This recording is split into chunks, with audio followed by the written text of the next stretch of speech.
Hey all. Thanks so much for joining me today on this lovely new webinar, Employee Engagement that Transcends Generations. Now, I am born in 1979, so I've got my kind of 80s fun coloring there for this webinar. So excited to dive into this topic with you. Before we jump in, just wanted to introduce myself. My name is Mattice Zundel. If you've not been on a webinar with me before, then you don't know my story, which I always like to share.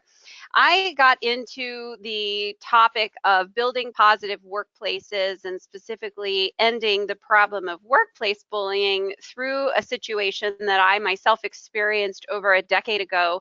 I was the director of human resources for a nonprofit organization and found myself working with a bully. And during that time, I started getting my master's degree and ended up doing all of my master's research on that topic. No matter what class I had, I found a way to write a paper on workplace bullying. I did my thesis on workplace bullying and kind of joke that I actually have a master's degree in workplace bullying and all of the solutions for it. And over time, I have come to really realize that part of solving workplace bullying is really creating a positive work environment. So fast forward all of these years later, and in the interest of ending negative behaviors, I have become really an expert in topics like employee engagement, positive work environments, happiness at work. I like to work with organizations to ensure that employees are thriving. I passionately believe that employees should feel happy and healthy at work. We spend too much time at work to feel bad about being there. We all should feel, good and challenged in the right ways when we're at work in order to thrive. So that's a little bit about me. Let's go ahead and jump on in. I also, side note, also have published in quite a few magazines and really cool places. I used to be a regular contributor on Forbes.com, and I've also served a huge array of clients. I've served Fortune 500s down to teeny tiny little places in the middle of nowhere and everything in between. So I've really seen it all in dealing with negative work environments and helping organizations create positive work environments. I do want to give a shout out to Rebecca. She is my account manager. And to be honest, this topic of looking at engagement and how it can really transcend generations was her idea. She got her degree in human resources and was writing some papers and doing some projects around the topic of millennials. She is a millennial and was very fascinated by the way she's portrayed online, and she's attended some HR programs with me and has observed older public speakers or trainers or keynotes kind of talking about millennials as if they're some group of people that nobody can ever understand. And so millennials are kind of getting a bad rap these days, and Rebecca was really interested in understanding that. And so we're not focusing on millennials today. I know there's already so much stuff out there online about how to engage millennials and all that kind of stuff. We're going to focus on all generations because all generations are important. And in fact, somebody emailed me the other day in response to my e-news chains that go out, and she mentioned that, there's a lot of stuff on there online about, how to deal with millennials, how to engage millennials, but where's all the stuff out there about how to deal with boomers, how to engage boomers? Why are we getting the short end of the stick here? And I think she had a great point. So if you're feeling like, hey, I'm a boomer and nobody's talking about how to make me happy at work, you've come to the right spot. So what we're going to do is talk about employee engagement first, then we're going to talk about generations, and then we will transpose those two topics and talk about engagement, through all of the generations and kind of how to engage everyone. Is everyone ready to get started? Everyone can hear me okay? Curious to hear what generations we have on the webinar today. I'll take a sip of water while you answer. I've got one millennial, got a baby boomer. Ooh, we got lots of boomers.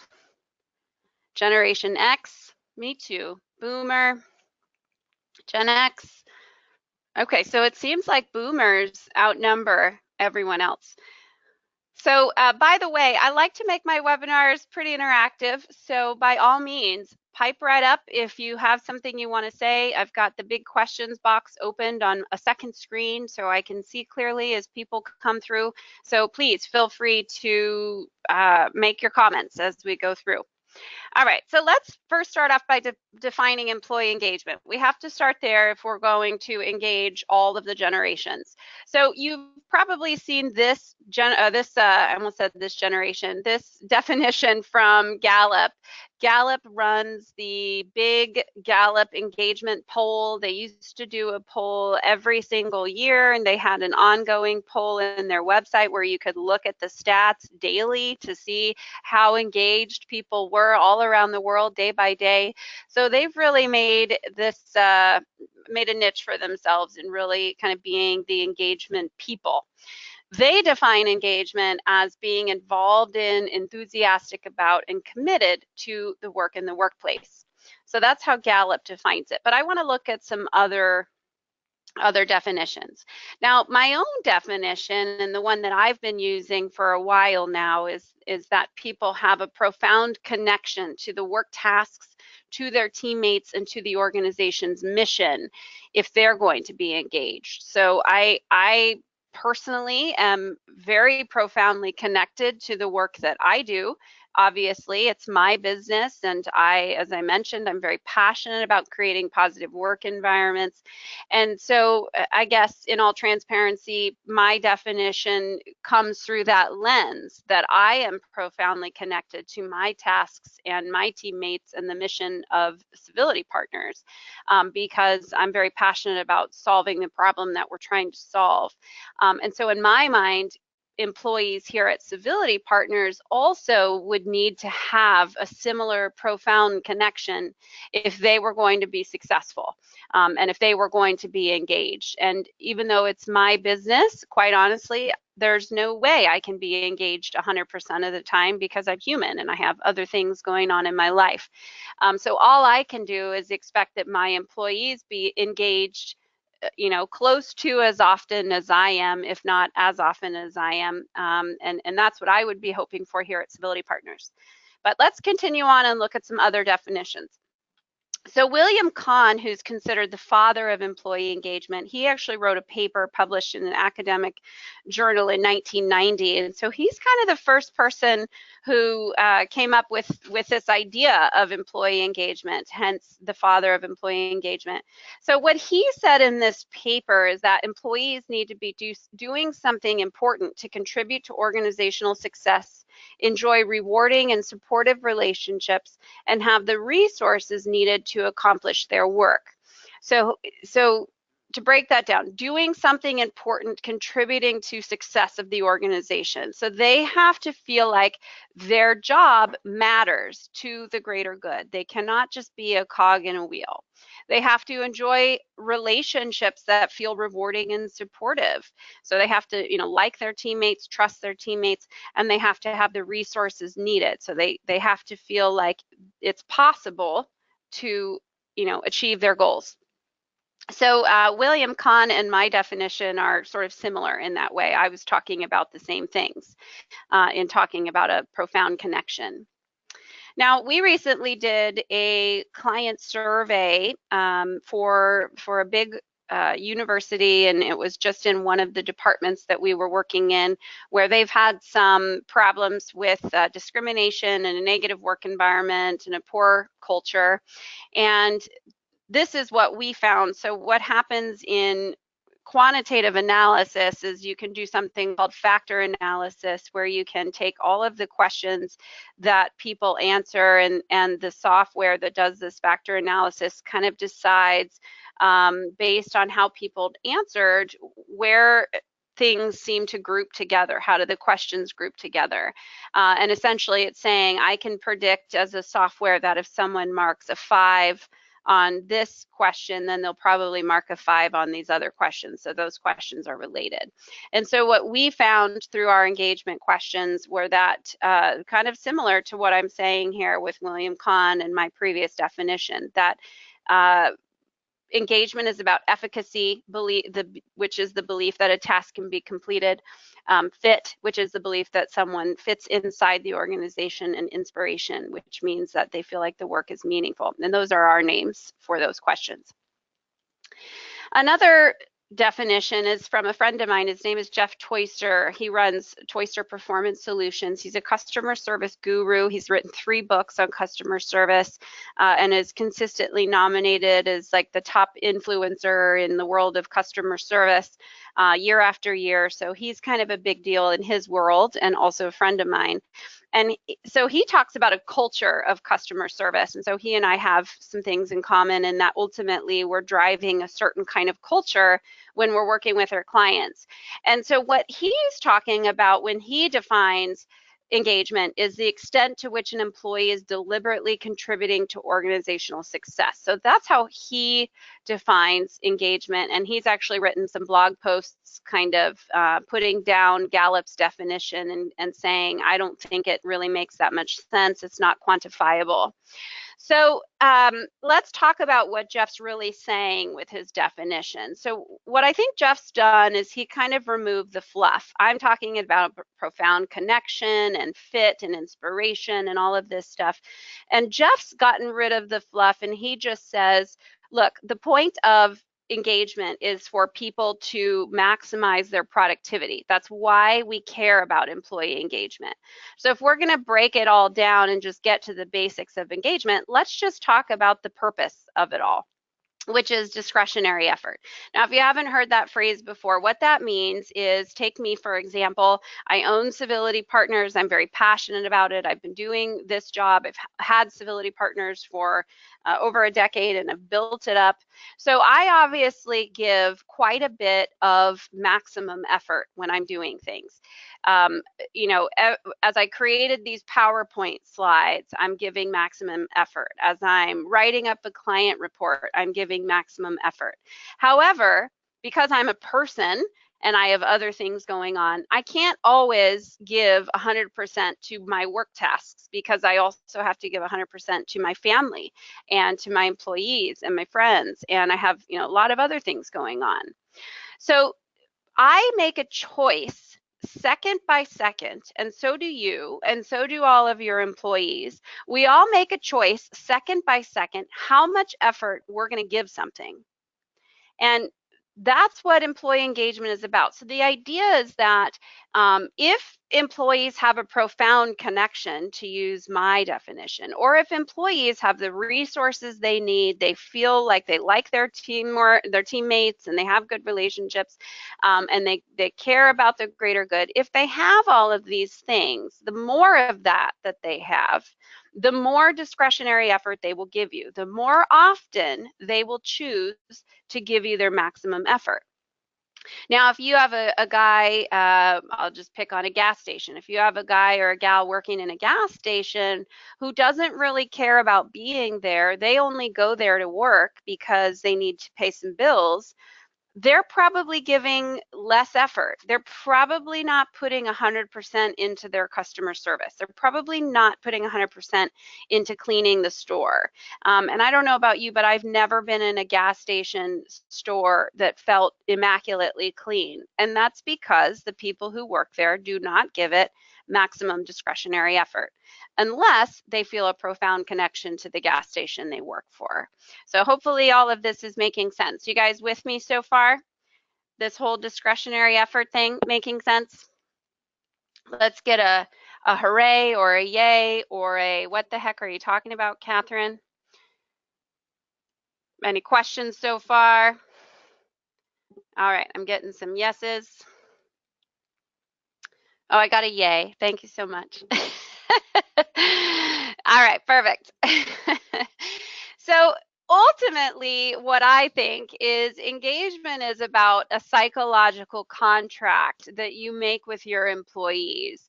And so when you get a new hire coming in, they all sign a employee or a employment contract, right? That says that they're going to get this pay. These are the holidays they're going to get, and they're paid. They get X number of days for PTO and all of that kind of stuff. So there's that contract, but then there's also a psychological contract that you're signing. What you're thinking when that employee signs that contract is, you better give me all of your effort. I expect you to be here on time every day, giving me your best. And what the employee is, I expect you to create a safe and healthy work environment for me so that I can give you my best. So there's these unsaid parts of contracts that we're signing. And so just something to think about. And in fact, you might consider putting that all into writing. You might talk about those usually unsaid agreements and figure out a way to kind of get them into writing. Bottom line is, ultimately, all of these things around engagement, all of these definitions around engagement, they are relatively saying the same thing. And ultimately, there's a lot of research on engagement, which is that companies with a good brand have 50% cost per hire savings, meaning that it costs less to hire a new person or bring new people on. There's research that shows that engaged employees are outperforming disengaged employees by over 200%. Scripps Health has a case study out there where they focused on building a culture of trust, and they saw profitability increase. Another research study finds engaged employees increase customer satisfaction. On the flip side, when you have a negative work environment, there's also a lot of research on that. Employees who feel bullied spend 52% of their day talking about being bullied with other employees, so that's a massive waste of time. Workers on the receiving end of incivility intentionally decrease their work effort. And so basically what this research found is that when we are at the receiving end of incivility, just under half of us will intentionally say, I'm gonna not give my maximum effort. So incivility directly correlates with disengagement. Profitability, $13 billion is lost annually due to workplace bullying. That's according to the American Psychological Association. And back to that other research around what happens when people are at the receiving end of incivility. Of people who are at the receiving end, 78% say that their commitment declines. So, all of these things go directly against employee engagement. So your step number one is to define what employee engagement means in your organization. And I think a lot of employers forget to do this. Engagement is such a hot topic right now. If you go to any sort of HR conference, there's always at least 3 or 4 people speaking on engagement, how to engage millennials. We need to figure out, if before you dive into an engagement initiative, you've got to figure out what exactly do we mean by that. Are we talking about creating a profound connection? Are we talking about ensuring people have the resources? Are we talking about ensuring people get along? And what fascinates me is engagement is such a hot topic, but then we have a lot of things like workplace bullying, where and I get this all the time, HR professionals will call and they'll tell me, we have a bullying problem, can you help us with that? And then as we're doing discovery and figuring out the best way to help them, they'll talk about their engagement initiatives. I'm like, well, you know that relationships are part of engagement, right? So you got the cart before the horse there. We got to fix the bullying first. So just something to think about if you're thinking about doing engagement.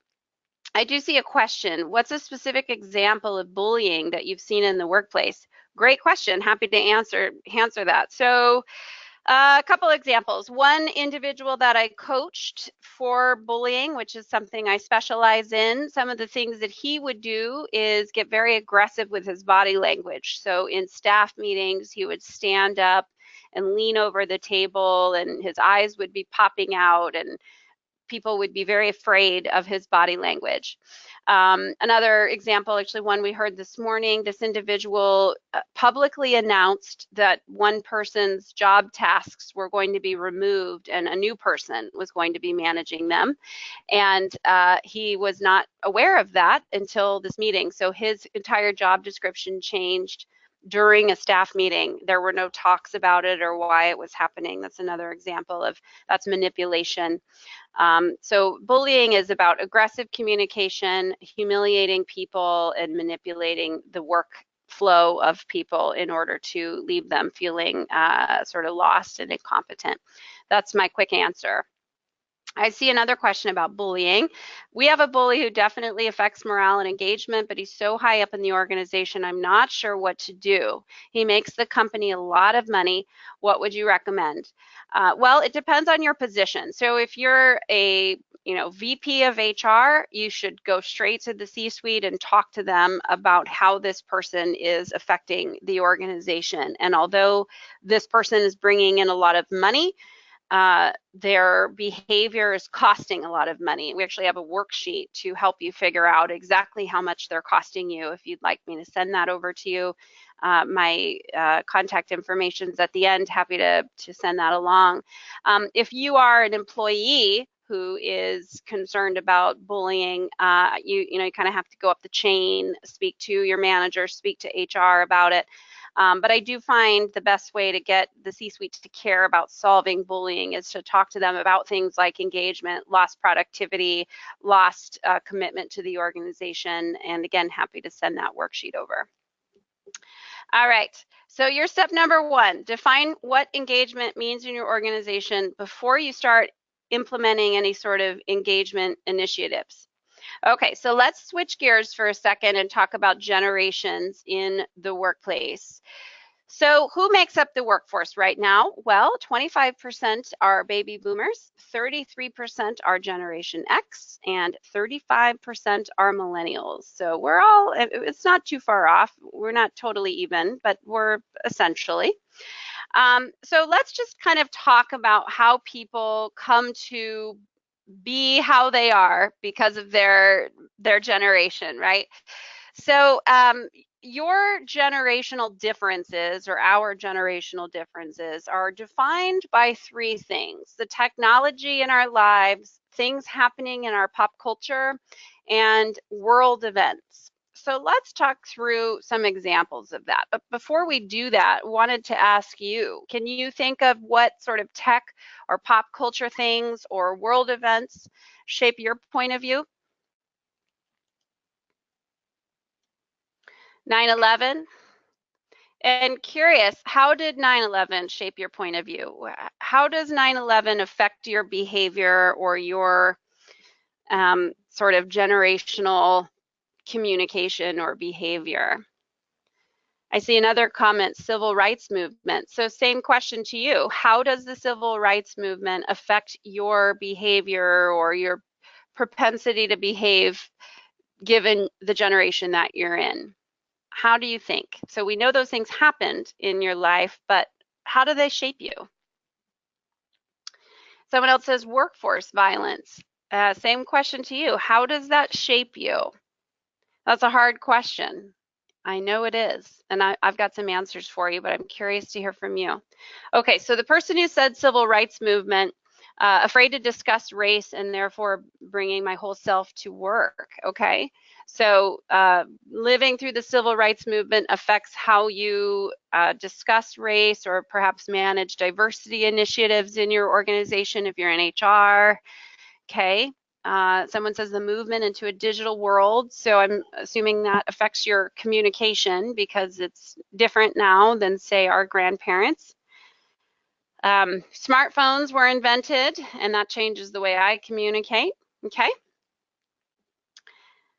Good answers. Well, let me give you some answers. I'll give you some ideas. So baby boomers are kind of known for being ambitious, loyal, and they're hard workers. Those are the labels that we give to baby boomers. Now, I got to tell you, I saw an individual speak at the most recent SHRM conference. His name is Brad Karsh, and I'm stealing this from him. He called baby boomers seasoned pros. So instead of using the typical baby boomer, Gen X, and millennial, he gave some new names, which I loved. So I am giving him credit. His name is Brad Karsh, but I'm going to kind of borrow his seasoned pros label there. Now, if you think about seasoned pros, Seasoned pros grew up in a time where the average in a family was 4 kids. The focus was very much inside the house. Moms were at home. Pop culture was about things like Leave It to Beaver. Everything on TV was pretty even keeled and represented this very nucleus family kind of a situation. And also their parents were in the Great Depression, and which of course affected how they parented. And so what baby boomers or seasoned pros saw in their world was that their parents worked very hard in order to put food on the table. And this is also Brad Karsh's kind of idea. Good things come to those who work hard. That's ultimately what defines a seasoned pro. So based on the way that they were parented, given the fact that their parents went through the Great Depression, that everything was focused inside the home. A lot of moms were at home. Again, good things come to those who work hard. So that's how they come to be so ambitious and loyal, if they want to work hard and be successful. Not that everyone else doesn't want to be successful, but it looks different. Okay, so Generation X. Generation X, what people seem to really think about Generation X is that they really want a work-life balance. This is how we're describing Generation X, that they're very independent and self-reliant, and that they're also very entrepreneurial. So let's talk about that, how they came to be that. So Brad Karsh called these people mid-careerists. Again, I loved his labels. So mid-careerists grew up in a time when the focus was outside of the home. So lots of things happening outside, like protesting, a big war that everybody had thoughts on, equality for women, so women's lib, so our parents were focused on things outside of the house. Also, this is where both parents really started working, and it was kind of more okay and accepted that both parents would work. And so because both parents were working, mid-careerists spent a lot of time trying to figure things out on their own. So their defining statement is good things come to those who figure it out. So, when I was a kid, I was outside. I didn't see my mom all day on Saturday because I was outside riding my bike in the neighborhood. We had a field down the way from us that was undeveloped. Of course, there's houses there now, but at the time there were not. And we used to go down there and just run around in this big giant field. I knew every inch of that field. And then when they started building homes there, we used to play in all the construction equipment. I was climbing tractors and all kinds of dangerous stuff. And my mom never knew a thing about it. We were just off playing, and she was probably working and getting things done. Something else to think about with mid-careerists is that our icons were very different than the icons now. So icons in our day were people like Lee Iacocca or Warren Buffett. And so there's this, lots of books from these white older males who talk about how to be successful. And so we are coming from a place in terms of what success looks like, where it's like, if I work hard and spend my whole life working hard, I can have these things that these older people have in my life. How's this going with you guys? Is this resonating with you? Is this resonating with you? Someone asks, are your dates correct? The answer to that question is everybody has their own sort of dates. So there is, you could read 5 different generational papers and everybody will give you a different date. So yes and no. It depends on who you ask. But because it's hard to really say here's the cutoff line, because we're saying that generations are defined by events that ultimately happened around us, right? So where's the cutoff for certain events? Okay, people are saying this is making sense. Perfect. All right, so let's talk about millennials. So everyone says, I love the new labels. Oh, me too. That's why I put them in there. Glad you like them too. Okay, so millennials. Millennials want meaningful work. Millennials want regular feedback, and millennials are really focused on growing. They also want an experience. So they would rather, spend money on a great adventure and have an experience than to spend money on clothes, for example. I think we see this in the Google-esque design of office these days, where the office itself is an experience. You walk in and it looks beautiful, and there's lots of color, and the office designs these days are very cool and sleek versus the old gray kind of velvet felt sort of cubicle walls. Hate those things, and they certainly don't provide an experience. And so, we just see this kind of creating an experience with the way we eat. Even these days, restaurants are creating an experience. It's not white tablecloths anymore. Every restaurant kind of has a theme, so very different. So someone says, that's true. As a millennial, I prefer to save for vacations and trips. All right, so I'm getting the thumbs up. Okay, so millennials are getting a bad rap, though. Perceptions of millennials are that they're impatient, that they're self-important, disloyal, and too emotional. Now, I'll just say I have not found that to be true with my millennials here in my office. But what's happening, and I know I said I wasn't going to totally focus on millennials the whole time, but they do make up quite a bit of the workforce, and of course they are sort of new to those of us who've been in the workforce for a lot longer. And we probably all need to remember that, hey, baby boomers, at one point you were coming into the working world and people thought poorly of you. Those darn, baby boomers. So of course they weren't calling you that at that time. And then as I was coming into the workforce as a Gen X, gosh, that darn Gen X, she's annoying. And now here we are kind of doing that to millennials. And I'm sure millennials will do that to the generation following them. So we do have to keep that in mind. Rebecca, who is my millennial account manager here, she actually noticed on Google, she was searching for her presentation and she found this. As she typed millennials are, here was what Google offered up. So that's not good. We're really hitting hard on the millennials. But here's what I want you to think about. Look at the Dow. So over time, families have had more and more and more and more and more money. What does that mean? It means that now we have things like Babies R Us, where you can buy baby wipe warmers.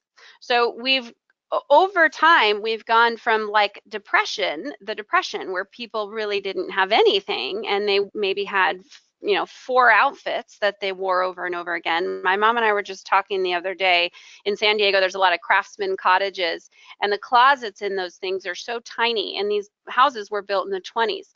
Well, in the 20s, they didn't have all of the stuff that we had.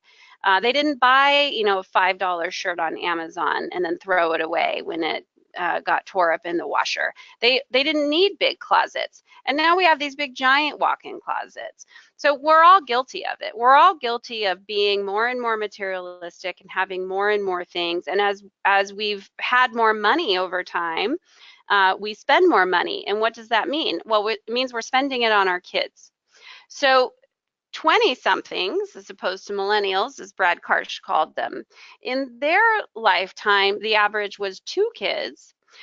And although we're still doing 2 working parents, we've figured out now how to have 2 working parents, but still focus in the house. So, you have parents who have maybe more set hours. They don't have to work 12 hours. We've got more telecommuting so that parents can work from home and be there for their kids. And so 20-somethings or millennials have this phrase in mind: good things come to those who show up. Now, let me talk about that a little bit more. Millennials or 20-somethings have always had someone to look up to. They've always had a coach, a piano teacher, a this and a that. So because parents had more money to spend, they could spend money on more classes for their kids. So they've always had someone telling them exactly what to do. Versus previous generations, we didn't necessarily have that. So I'm outside, I have to figure it out. When I'm a kid as a Gen X, I have to figure out how to play, how to entertain myself. Well, 20-somethings didn't necessarily go through that. They had very structured play dates. The syllabus in college has changed very much, even between my college and Rebecca's college. So in my college, we had a syllabus, of course, with assignments, but my teacher was ultimately the decider of my grade, right? So I could turn in a perfect paper, think it was perfect, and the teacher gets to decide, and that's it.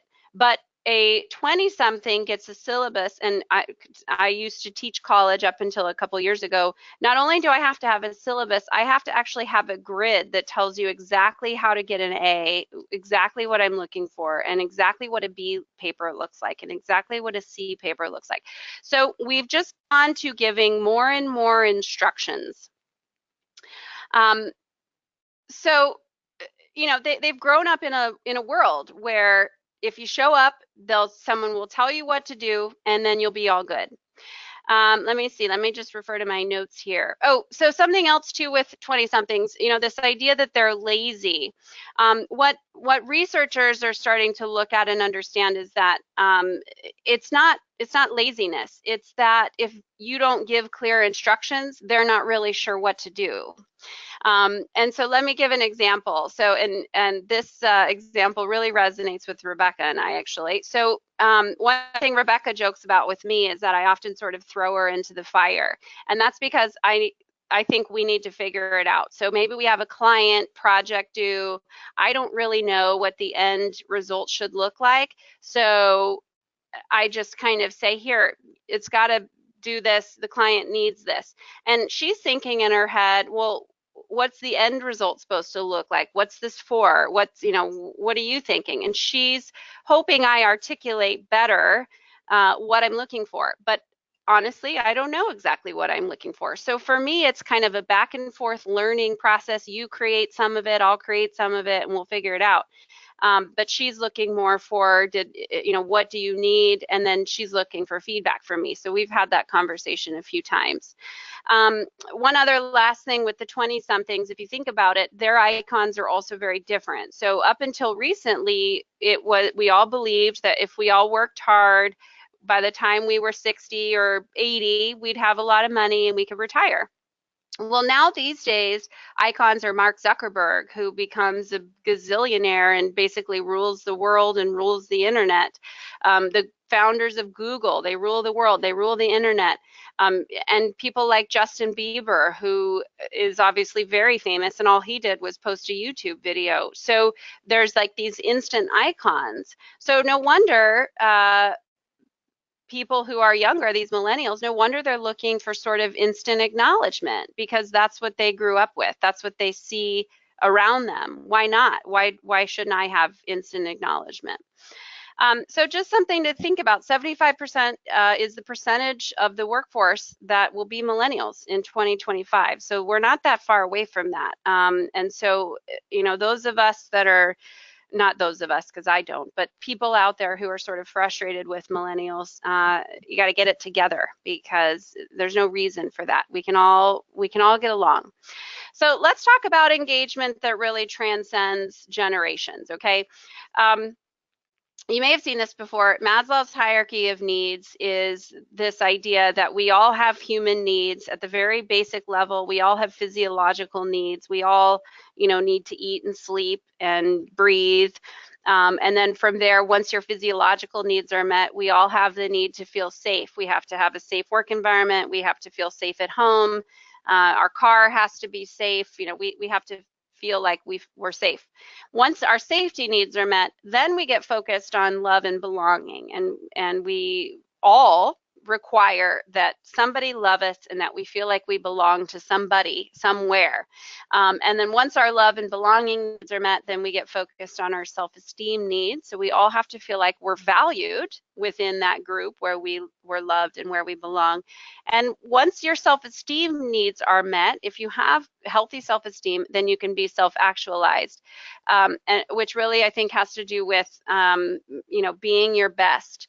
And so if you think about back to our definitions of engagement, what we're saying is fit, efficacy, and inspiration really are the 3 drivers of employee engagement. And if you have those 3 things, then you can have engaged employees. So, my action step number 1 was to think about what is engagement in our workplace? What are we saying when we talk about employee engagement? Exactly what are we hoping to have happen with our engagement initiatives, and then driving towards that as your goal. So thinking about how do you inspire employees? How can you make them feel like they have the ability to achieve? And how can we help them feel like they fit in, are all going to be important to that. So all generations have those needs, and all generations want to be treated in the way that they want to be treated. So you've heard the golden rule, treat others the way that you would want to be treated, but the platinum rule is treat others the way that they want to be treated. And in all honesty, it doesn't really matter what your generation is. We all have our own needs. So I'm Gen X. The other Gen Xers here on the webinar, we probably have different needs. I probably have different needs for feedback than you have. I probably want to be rewarded differently than you. And all you baby boomers, we have quite a few baby boomers on today, you all probably want different things too. So while we can kind of look at these stereotypes as a way to sort of understand what motivates people and why the workforce around us is changing, in the end, we all have our own individual needs, and we have to think through that. So we all want to feel valued. Every single one of us wants to feel valued. We all want to feel like our contributions are valued. We all want to feel like our ideas are valued, and we all want to feel like our tasks are critical to the organization. Nobody wants to make cogs and have no idea whether they matter or not. We all want to feel like our tasks matter to the greater good. Just to give you an example of this, I did a training once for a group of people who kill mosquitoes. There's a lot of, for example, in San Diego where I am, there's the San Diego Vector Control. So it's a government agency who's responsible for helping keep mosquitoes at bay because mosquitoes are dangerous. So this was a vector control company, not San Diego, in another city. And they killed mosquitoes. That was their job. So on the training, during a break, I was just kind of chatting with people, and I asked this one woman, so tell me more about what you do. I know you're vector control, but talk to me about that. And she said, no, that's what we do. We kill mosquitoes. And this guy overhears her say that, and he says, is that all you think we're doing here? We are saving this community from West Nile virus.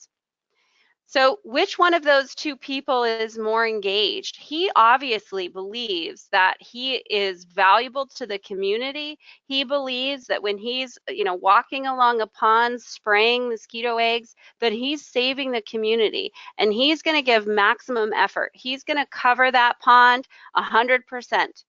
The woman who thinks that she's only killing mosquitoes, she'll probably miss some spots because she's not going to give her maximum effort, right? All she's doing is killing mosquitoes.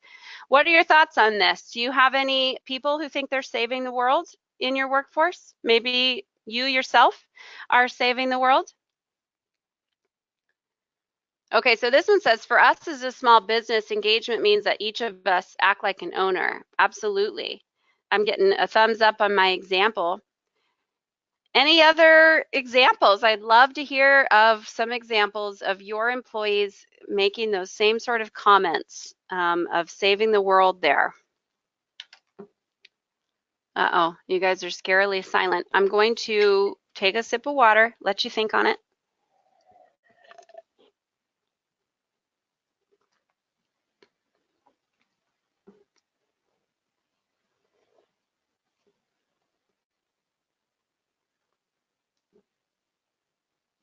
All right, guys, I'm going to keep moving. Okay, so some ideas for helping your employees feel valued. Oh, some ideas popped up. We're changing the world by helping students on our campuses. Perfect, because those students are going to go out into the world and into your community, and they're going to make a difference in your community. And so that's a great mission, great thoughts. Someone says, for us, a lot of employees are connected to our mission since we work to help others, other organizations. Perfect, absolutely. Thank you for those examples. Okay, so here are some ideas for engagement initiatives that transcend generations. Link your work tasks to the mission. So if you're a manager, every time you give an employee a task, make sure that they understand why it matters.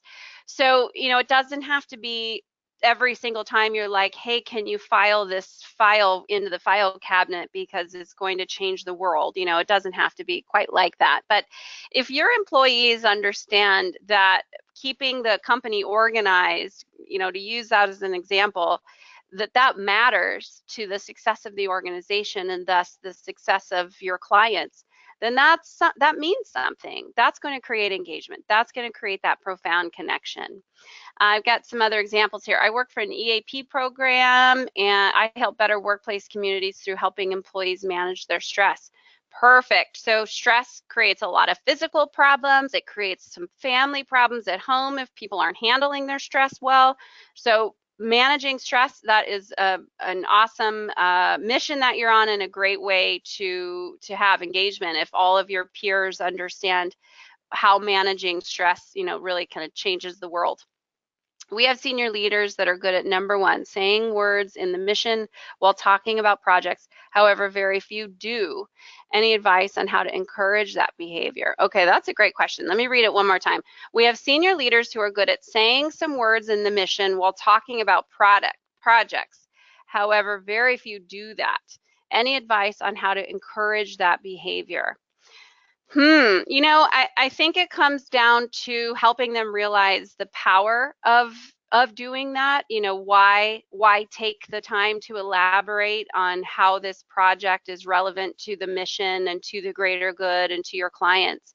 But I also suspect that the people who don't do it may not necessarily be totally engaged themselves. So something to think about, because, as a boss, if they're not at work feeling like they're changing the world, they're going to be less inclined to express that when handing out assignments. So something to explore, are they totally engaged? And if not, why not? So I think there's a greater question there than how do I get them to talk about it? And you're saying no, so no, they're not engaged.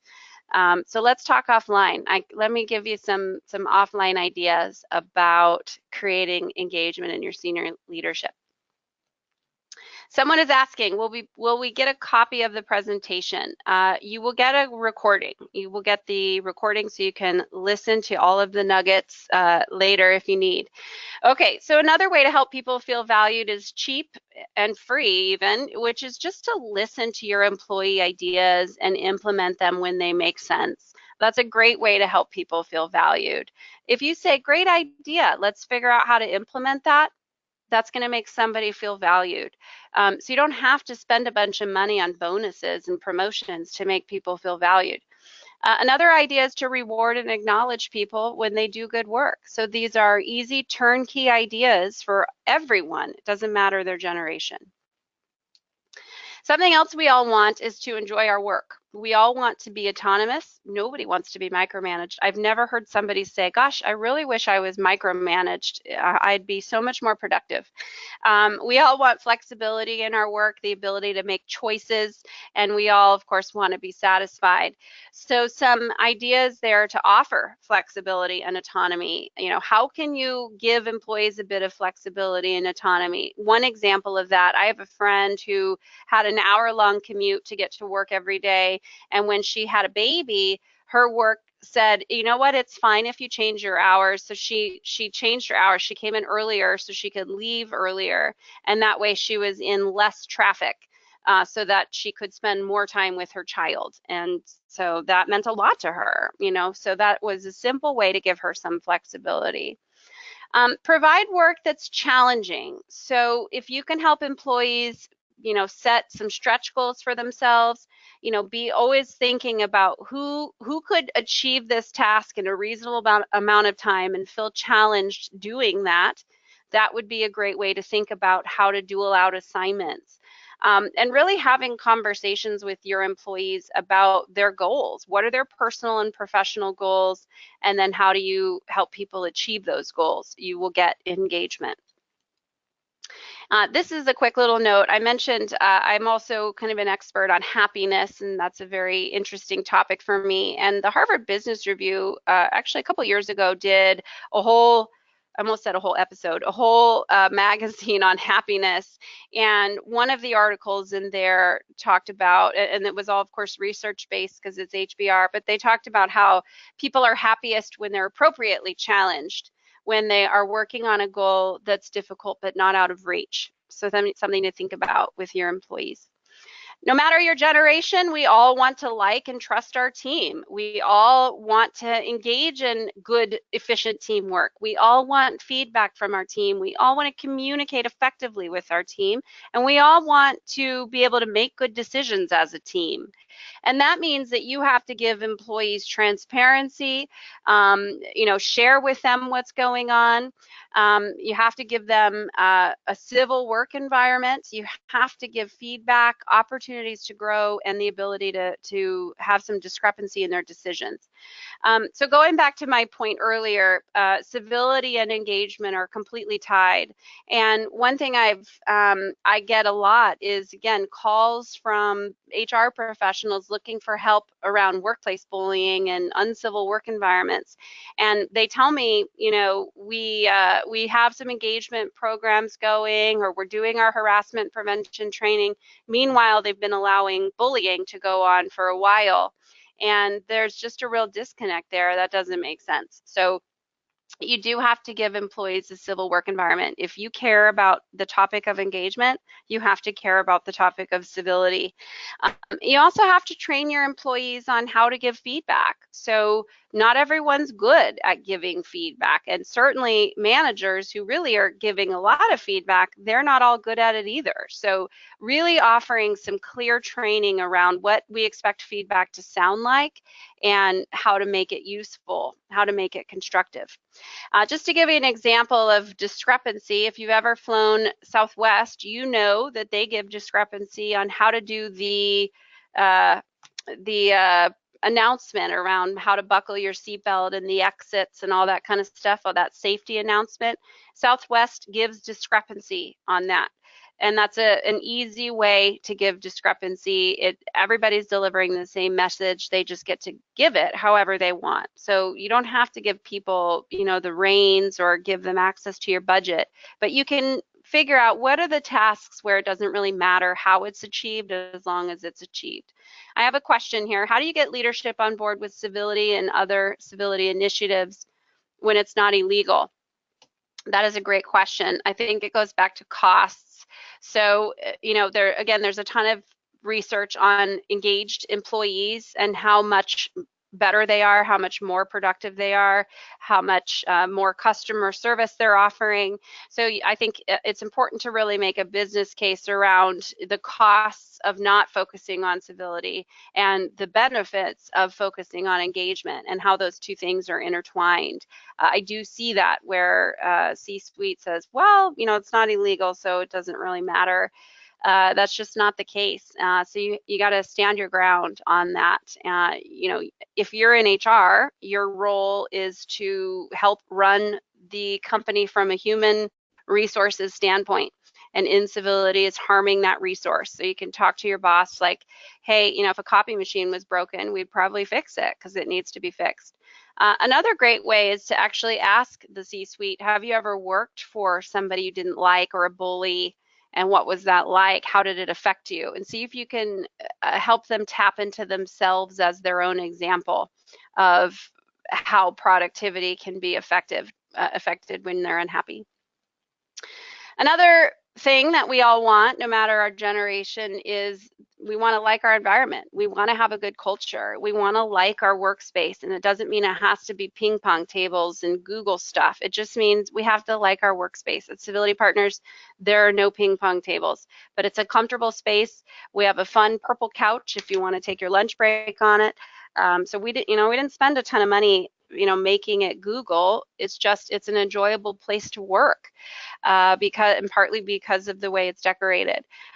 So we all want to have pride in our companies. So some ideas here for you. I have redecorate there. That doesn't mean get $1 million budget to tear walls down and remodel your kitchen in your office. It just means look around your office and figure out what color are our walls.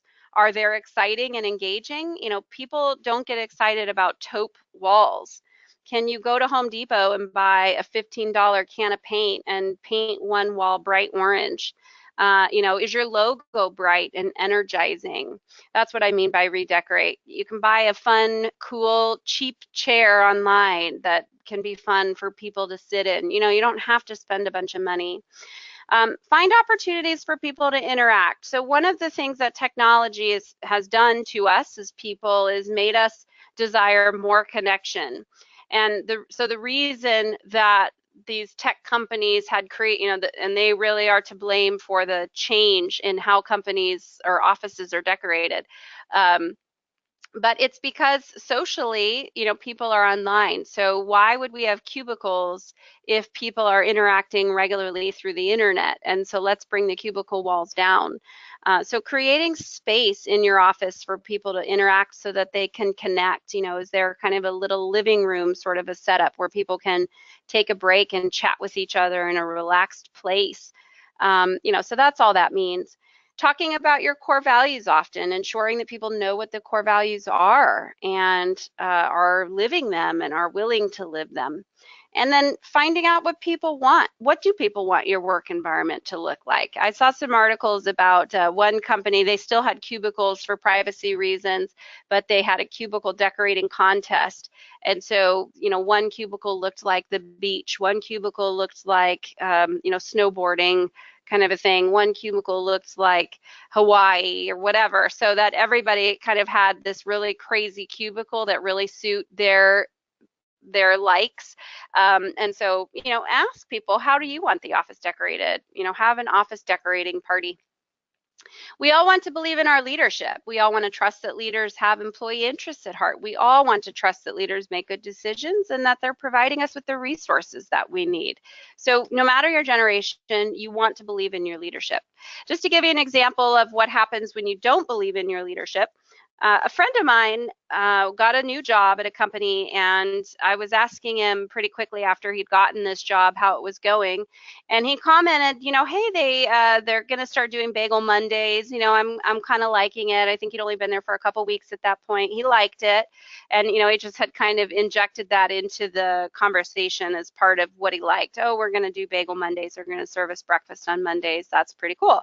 Well, Bagel Monday came around, and there were no bagels. Nobody brought in bagels. HR didn't bring in bagels. There were no bagels. And it was frustrating, and it doesn't matter because it's just a bagel. Who cares? But the point is that he remembered that they didn't bring bagels in. It stuck with him. So the next time I talked to him about his new job, he brought it up. Hey, there were no bagels. And he tells me that everybody was pretty frustrated that morning because they didn't eat breakfast. They expected to have a bagel. So by not bringing in a bagel, they had really made engagement decline. They made a big mistake in doing that. And this is a kind of a profound story because who cares? It's just a bagel. But when I think about how profoundly lack of bagels was to the engagement at the organization, think about what happens if it's a big deal. What happens if leaders violate trust in a bigger way? It's going to be way worse. So something as insignificant as bagels really profoundly impacted the environment. And so be thinking about that. All right, so finally, some ideas on leadership. We have to offer mentor-protege programs in order to allow newer employees or younger employees to connect and get to know and trust the leadership. Maybe leaders can be blogging about internal issues so that people can understand what's happening in the organization and the why behind certain decisions. Leadership should definitely be included in your onboarding initiatives so that everybody knows who leaders are when they're brought in. And ensuring that people have what they need. Do they have the resources they need? For example, my husband actually worked for an organization where he had a sales quota. He was the director of sales, he had a sales quota, and he was told he would have a certain number of employees in his department in order to achieve that quota. Well, they never hired in the number of employees he was promised, but he was held to the same quota. And so of course that was very frustrating for him to be told you will have a resource to achieve your goal and then to not ever receive the resource. And by the way, he still achieved his quota by 203%. So I'll just put that out there. He did it anyway. So you might be thinking, where do I start? These are a lot of maybe sort of generic tips. Where do I really begin with all of this? And I love this quote: it's easier to act your way into a new way of thinking than it is to think your way into a new way of acting. And so what I'm saying with this is that although it's easy to say, well, we're going to start talking about how people's tasks link to the mission, and we'll start talking about core values more. That's not going to change your culture, and it's not going to increase employee engagement. So what you have to do is get people to start acting in ways that are engagement types of activities, and over time it will push on the way people think and they will become more engaged. And so what I wanted to introduce to you is engagement in a box. This is a digital toolbox filled with over 50 downloadable checklists, forms, and articles that would enable you to easily begin building a culture of engagement. And so what we did was we took a lot of different forms, such as performance evaluation forms, job interview questions, committee meeting notes for your engagement committee, assuming you create one. We have a bunch of ideas for bringing your core values to life. So we put all of this stuff into what we're calling a box. Of course, it's not actually in a box, but we've got an engagement survey in there, onboarding checklists. So there's all sorts of tools in there for creating engagement through activities that you're already doing. So you're already doing performance evaluations. Use our performance evaluation form because it's more geared toward creating engagement through the performance process. You're already doing job interviews. We'll use our interview questions so that there's questions in there about engagement. So what we've done is literally given you the ability to do the things you're already doing, but through the lens or through the context of engagement. So just to give you a sneak peek of what it looks like, there's my beautiful face in the introductory video, and it's just got, so you can see engagement survey over here, and then here are the things you need to do an engagement survey, how to create an engagement strategic plan, how to bring your vision, mission, and core values to life. So we've got a ton of cool stuff in there for you. Now, we're normally going to be charging $147 for this, or that's the price. But because you're here on this webinar and you stuck it out to the end, I'm going to give you a discount. So if you go to the website, which I'll give you in a second, and type in Gen Web, that's the code, type in Gen Web, then it's only $97 for you. So it's a great idea, great way to get started on your engagement. So there's the link there, civilitypartners.com/engagement in a box. Use the code GenWeb and you can get it for $97. So we're giving you quite a discount there. So any questions about this at all, or anything we've talked about? Okay, so to be honest, I'm not sure if I could do this on my own. We are so busy, it feels overwhelming. Do you offer services for people like me who know they need to address engagement but don't have the time?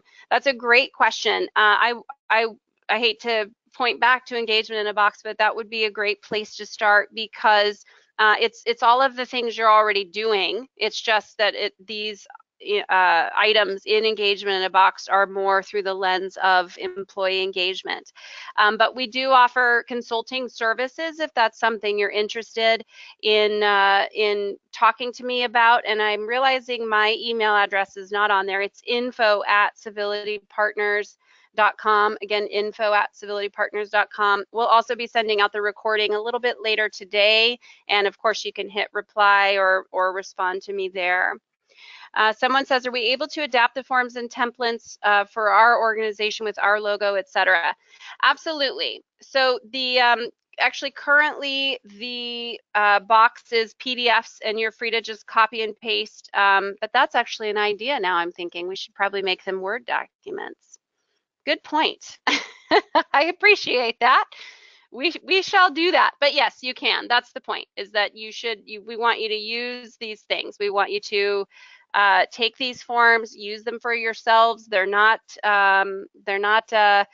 copyrighted. They're meant for you to use and go and use them as much as you need.